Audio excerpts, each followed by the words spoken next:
Hi, Michelle. Hi there. Let me count backwards from three. Three, two, one. Hi, Dr. Pepper. How are you doing today? I'm doing great. I hope you are too. I am. Thank you. Where are you from? Seattle, Washington. Can you please tell me about your educational and professional background? Sure. I have a BA and an MA from Washington University in St. Louis. I have a PhD from Yale University in New Haven. And I've been a professor at the University of Washington forever in the sociology department. Now, how are you an expert on the dating scene for the over 40 crowd? Well, I was for 10 years the ambassador for AARP in love and sex and relationship.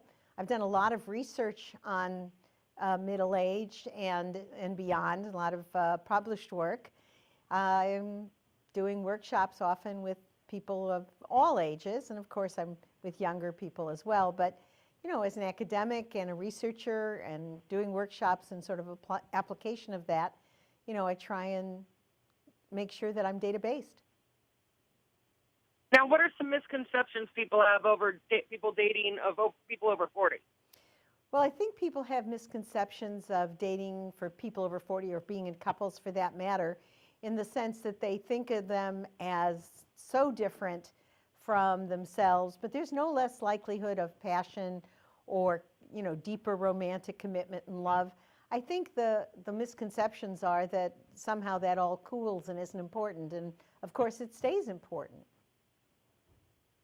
What are some tips to keep the spark alive?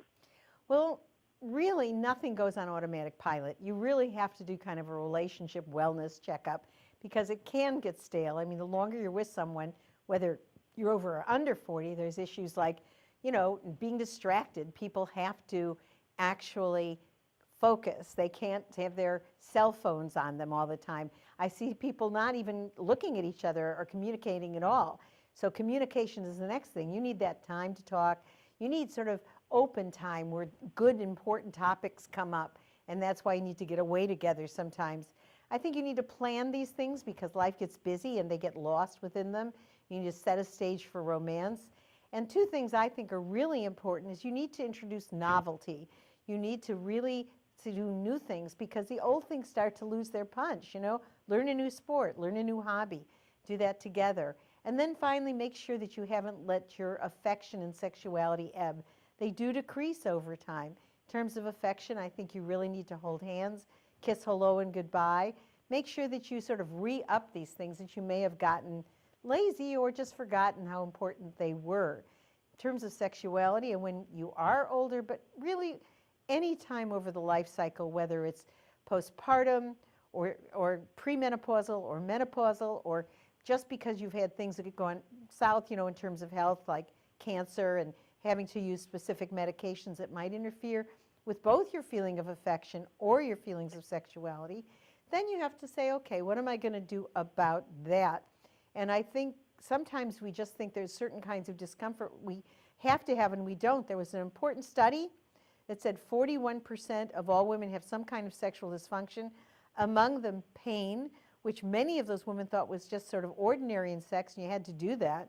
It's not ordinary, and it can't be changed. I think you have to really attend to these things, though, instead of just suffer and deal with them.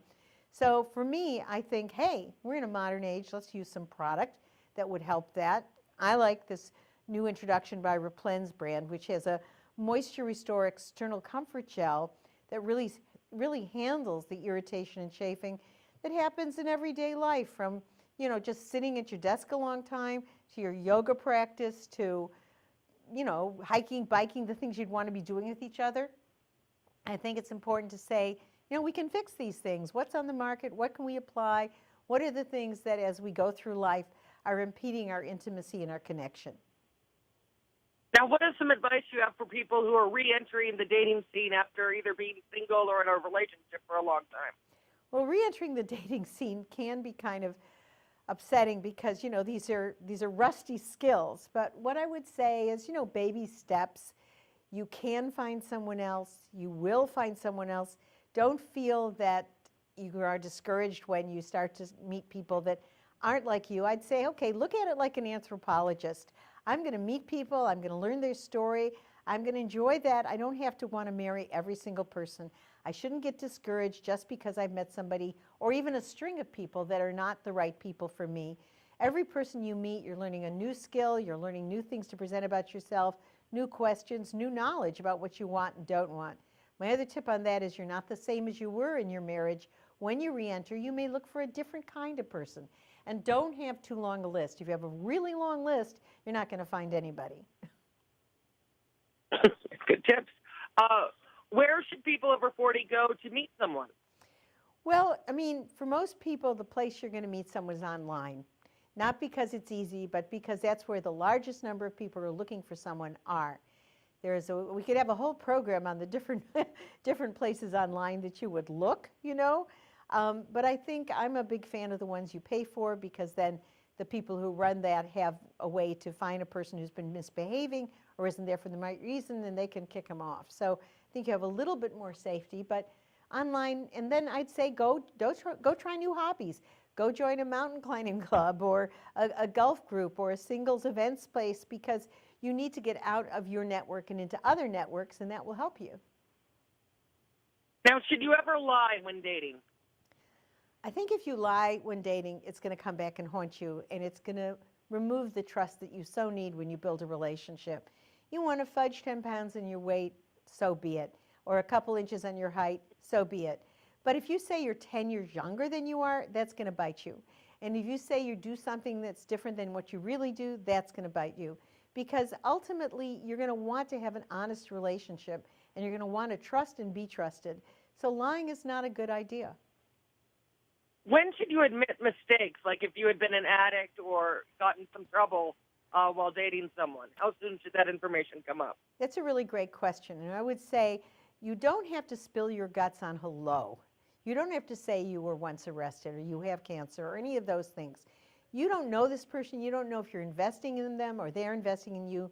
Let them get to know you and like you. And then somewhere, if you have a third or fourth date where it starts to get a little bit more intimate, say, well, you know, there's some additional things I want you to know about me. But it's like if you were applying for a job, would you give them all the reasons they shouldn't hire you first? No. You would give them your best stuff. So give your best stuff here first, and then ultimately tell them what else you think they need to know. But not on a low. Now, do you have any specific tips for dating with people who have children? Well, the tips on dating with people who have children is don't rush it, you know, because look, a lot of people feel they're not going to introduce their kids to somebody who, you know, they don't know where it's going to go. But if the dating gets serious, then that's, you know, I'm going back to my checklist for people who are in serious long-term relationships, and that is communicate. Tell me how this affects your life. Tell me how you would like to relate to them, and tell me why, you know, maybe you don't want me to relate them now.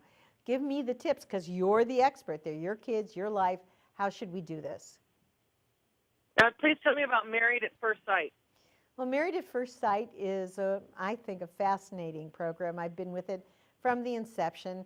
We do behavior-based science data that help us put people together who meet as strangers at the altar, get married, and then we support them for the next 8 weeks or so in that marriage. And there's quite a few. We've been on for more than 3.5 years, I think. We're filming our 6th season now, and we've had some very happy marriages. In fact, Jamie and Doug from the first season are going to have their baby any minute now. Oh, wow. Which Yeah. channel is it on? It's on Lifetime. It's an A&E show. I think it may also be on A&E occasionally, or it used to be on FYI. You can go marriedatfirstsight.com and find out, you know, where the programs are. But, you know, we have a track record, and it's an amazing experience, I have to tell you. What is an annual wellness checkup for couples? An annual wellness checkup for couples, I'm so glad you brought in that concept, is really along the lines we've been talking about your mental and physical and emotional health. You go to your doctor and you check up, you know, how your blood pressure is, or, you know, if you are getting too much glucose or whatever. And then you go to your dentist to see if you have cavities or if you have a cracked tooth. So why wouldn't we also say, okay, how are we doing? How's our relationship doing? Do we have issues? Are we talking about them?